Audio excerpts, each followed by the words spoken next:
அம்மன் பிறந்தாளா அந்த சங்கு கடலோரம்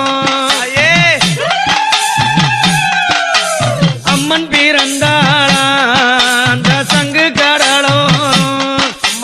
தேவி பிறந்தாளா அழைப்பார் கடலோரம்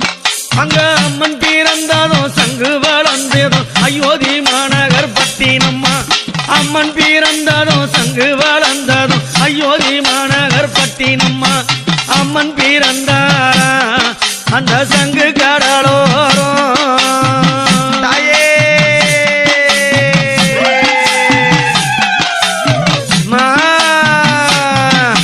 பம்ப பிறந்ததா